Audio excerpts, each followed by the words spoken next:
We're now live. We are live, which is awesome. Hello, Facebook. Hello, Facebook. I want a notification saying 100 Not Out has gone live, like Helen Pocock does. And I know, how does say, she get it? there it is. Yeah. Great. I love it. There we go. Jeez, you look good, Damo.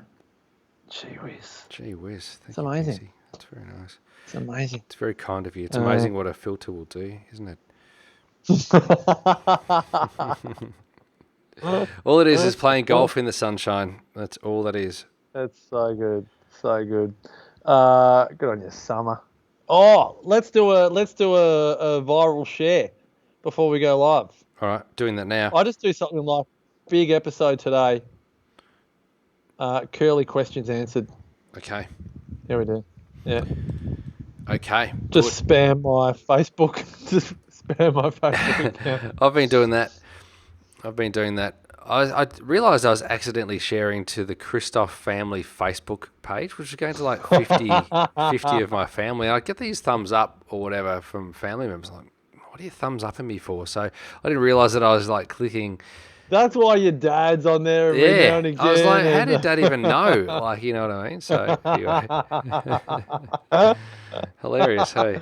It's always nice when your family and friends, particularly your family, tune in. Yeah, totally. That's great. Totally. That's great. I might still do it again. Who else can I spam? Spam the exceptionals. Trading cards, buy, swap, sell. I tried to sell my collection of NBA basketball cards, but didn't get any nibbles.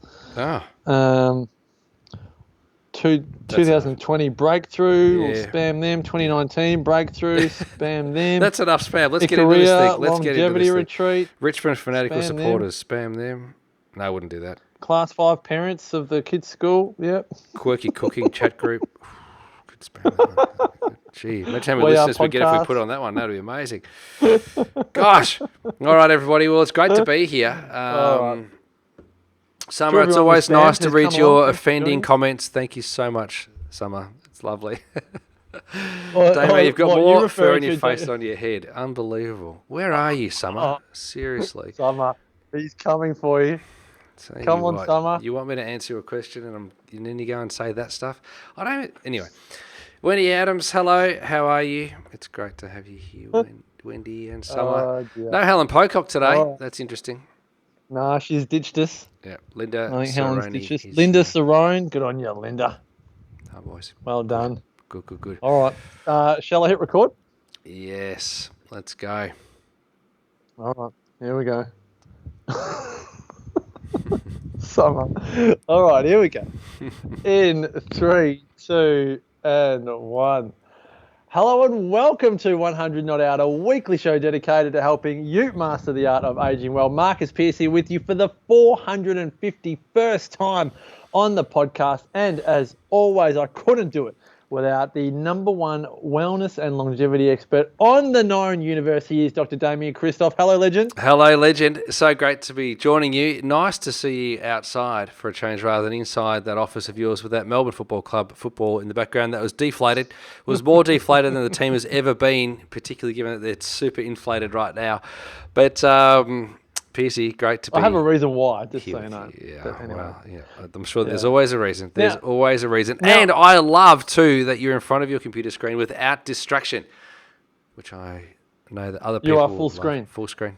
You are full screen. I'm going to make this more of a normal. I'm at my wonderful mother and father-in-law's house. I've just been for a swim. I now get to record 100 Not Out with you, and I get to look at you with the most beautiful, handsome, albeit I'm married to my lovely wife, sexy 5 o'clock shadow I think I've ever seen. You actually look $1 billion. What is it? Is it the golf? Is it the sun? Is it the fact that you've got a nice combination of black and silver in there? It's just a nice look you've got going there, legend.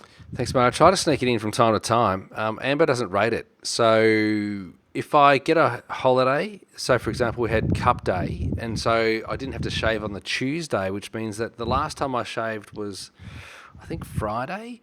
Maybe it was Thursday. Maybe it was Thursday last week because I didn't shave for Saturday's shift because I'd had a haircut, so it was all shaved through there. So then I've been able to go from Thursday through to today, which is almost a whole week, and this is a week's worth. So there it is.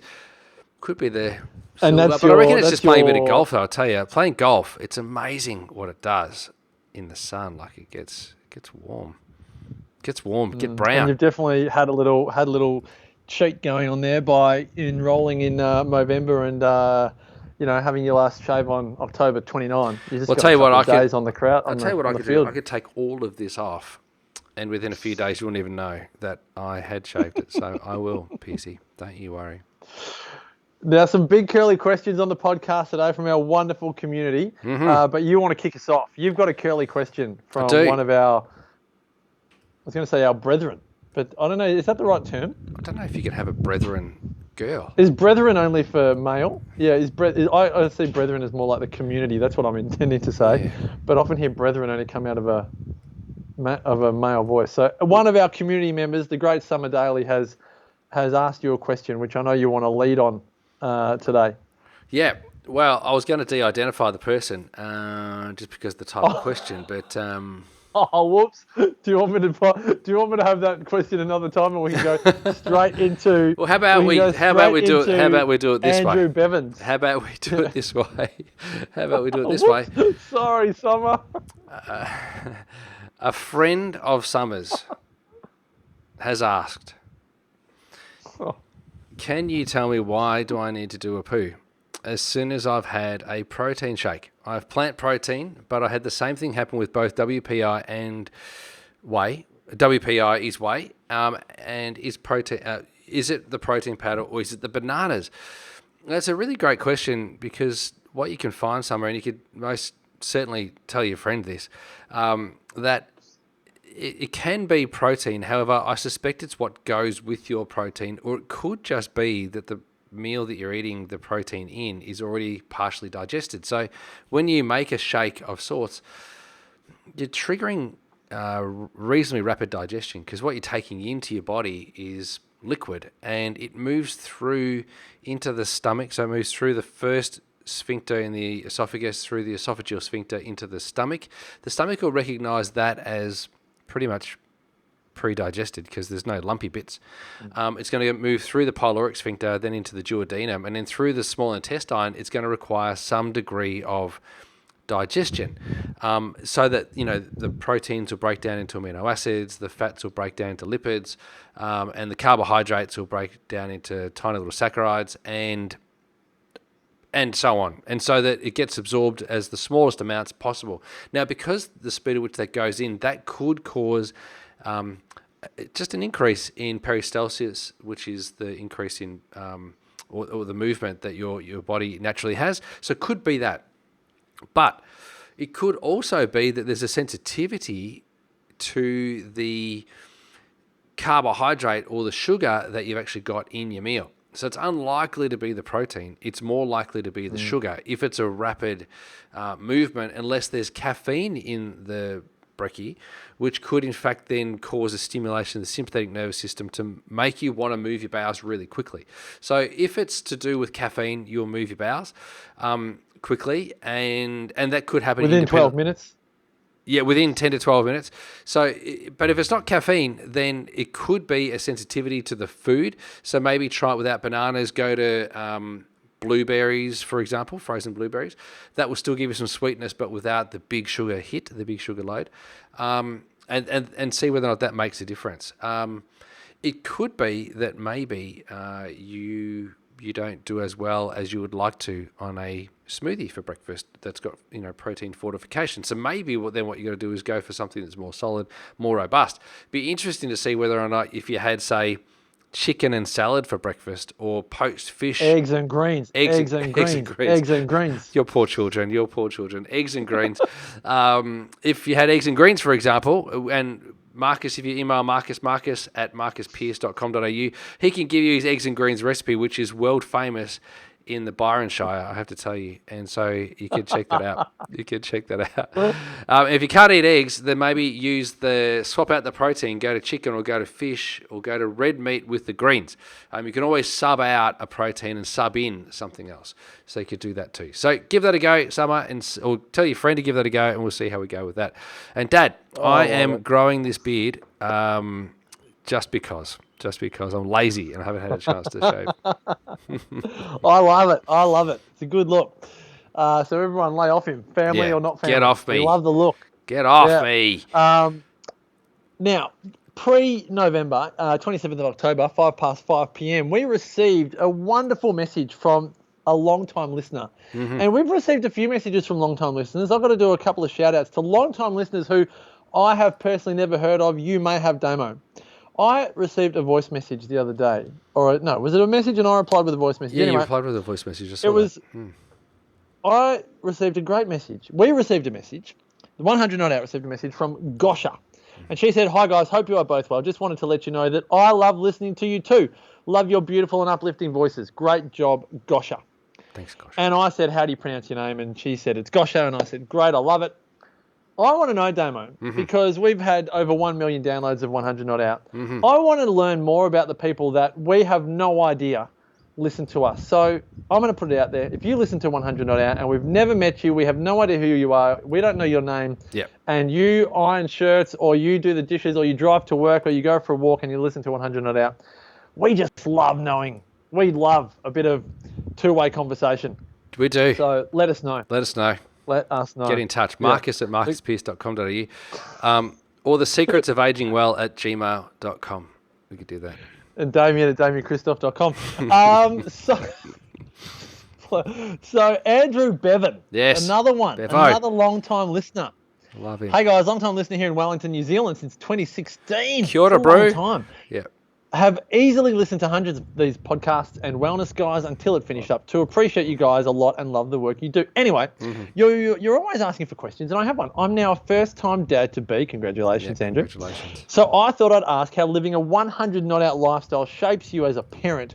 What have you learned? What did you wish you knew earlier? And what would you do differently? Thought this could spark an interesting conversation. Well, I think it will. And Damo, you think it will. And since you became a father before I did, and you're a bit older and wiser than I am, why don't we just throw it over to you to go first to answer Bevo's question? Well, thanks, Bevo. And Piercy, there's a few things that I would do differently. One would be I'd be less hardcore, I've got to tell you, because when I was a first-time dad, I was a full-time naturopath. Can you imagine what my poor son had to go through when we were introducing food to him? So, poor little guy. Now, at the time... What did Jaco have for breakfast? Eggs and greens. Eggs and greens. Well, he definitely had breast milk for a long time. So he was exclusively fed breast milk, to my knowledge, because I since found out that Michelle used to eat a block of chocolate per day, like a family block of chocolate per day. So I don't know what else she gave Jackson. So it was a chocolate breast milkshake. Yeah, it was a chocolate breast milkshake. And if she went for a run, it was a thick shake. Yeah. So it was Jack was a very, he was a chubby baby. Like he was really, you could tell he was well nourished and he was in a good paddock. And so his first 12 months, I'm almost certain it was all breast, and we might have started to bring in some solid stuff a little bit later on. But because I was cautious of dairy, and Jackson had a reaction to dairy, we went the soy route. Because back then soy was still safe and still good for you, right? So, back in the year 2000, soy was still fine, right? And then a few years later down the track, 2003, 2004, we started to learn the woes of the drawbacks of soy, and so it became probably more problematic for the developing, hormonal system potentially. That was a fear that many people had. So I probably gave Jack a little bit too much soy when he was little, but he's turned out very masculine and manly these days, so I don't think that was too much of an issue, and no man boobs, thank goodness. But one of the things that I was really scared of and really worried about was bad food, junk food. And if I look back to some of my birthday parties, and I've got some great photos of me having my birthday parties, and I'm sitting on my dad's lap, for example, and I'm at Macca's, and I've had like my sixth, my fifth, my fourth, my fifth, my sixth, my seventh, my 8th, 9th and 10th birthday parties at McDonald's. And I've turned out okay, albeit, yes, Summer, you're right. You have noticed I don't have any hair on my head. Maybe that was the Macca's. But It's possible. It's possible that it's got nothing to do with that. Maybe it's genetics. Potentially. Could be other stress. Might have been the stress of being in New Zealand. It's possible that that's what it was. But let me just say that I would relax a bit more with food, and from a food perspective, I would be more inclined to give Jackson a greater diversity of foods, even though he had an incredible diversity of foods. And I would definitely make sure that I'd still make sure of this. I would definitely make sure that I didn't feed him a lot of white stuff. So breads and cereals and pasta and that sort of stuff. I don't mind potatoes, but it's still, to this day, I would still avoid eating lots of that stuff.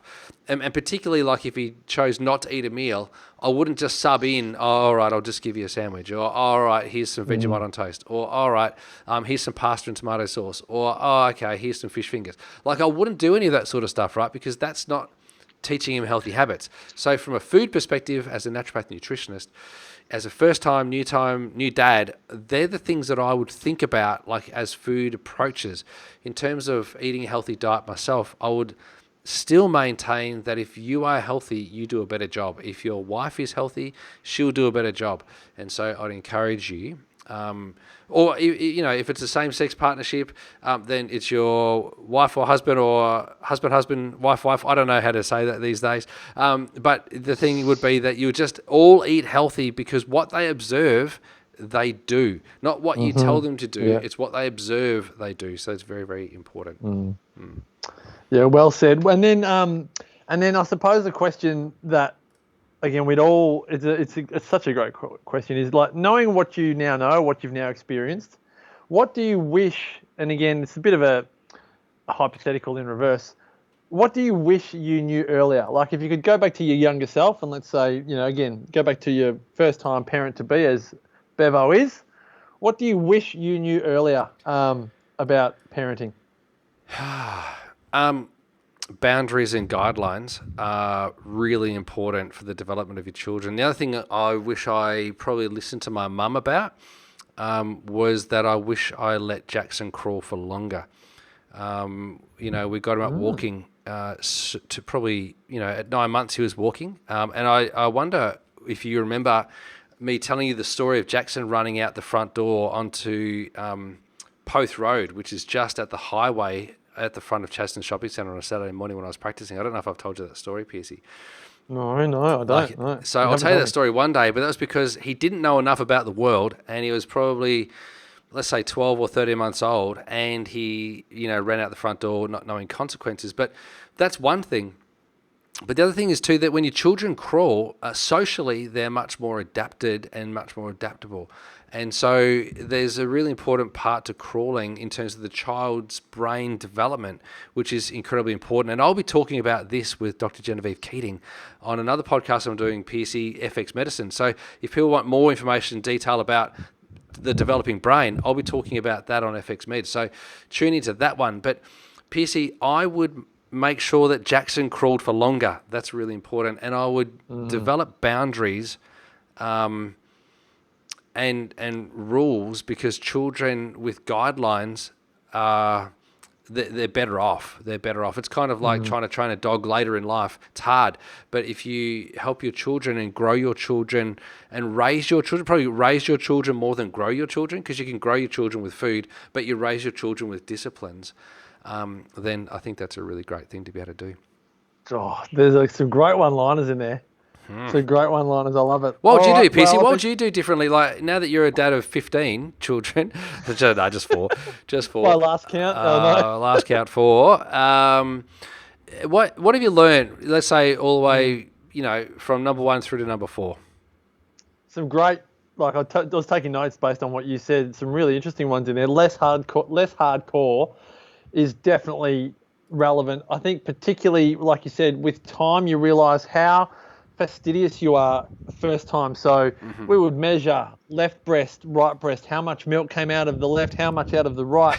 We had spreadsheets for how long did Maya sleep for, and, you know, sleep cycles. So much just over measuring, which creates just so much anxiety. Yeah. And And I think, for us, as we've had more children, you realise that you just become looser. And it's a bit of a running joke, because like fourth child, it's like, where are they? Like you kind of don't even know where they are. Whereas first child, you're just so onto them. So I think some of the other things that you were mentioning that I wrote down was boundaries and guidelines, 100%. I think my parenting adventure has been very much a reflection of don't sacrifice your social life when you become parents. I think we did. I think also because we were vegan as well.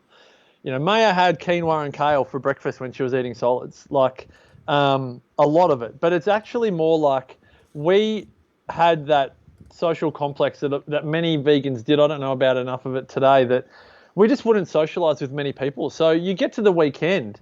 Weekends should be relatively social, I think. Again, looking at so much of our experiences in longevity, humanity is meant to be connected with, and many parents of young children feel socially disconnected, but they actually need it more than ever. So I would say just do whatever you can to encourage an active social life, particularly for yourself as parents.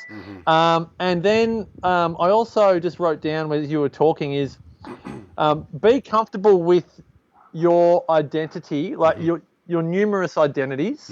So if you've got a high value on eating, don't give it up, but also recognize that your kids are going to copy everything that you do. So I love that the kids don't have a massive sweet tooth for junk lollies. Like I love that they think some of our desserts, which is just like, frozen raspberries and frozen banana and avocado. Like, I love that. But I'm also cognizant of the fact that not changing people. So you're going to have certain identities that you got to be consistent with. But I know in our family, I am a good cop most of the time, and Sarah's a bad cop most of the time. Now, it's not going to change. Like Sarah's wired to. She's just that. She's a nest protector. Like she's so good at it. Yeah. And then me, in my nature and my mannerisms, that's just how we are. There's no way I would expect Sarah to be any different, and Sarah's great at not expecting me to be any different, and then that just removes a whole lot of stress for the children and the parents. So to Andrew and to anyone else that's parents to be, don't expect your partner to be different to who they are or what they are. And a lot of that will have come from our own childhoods.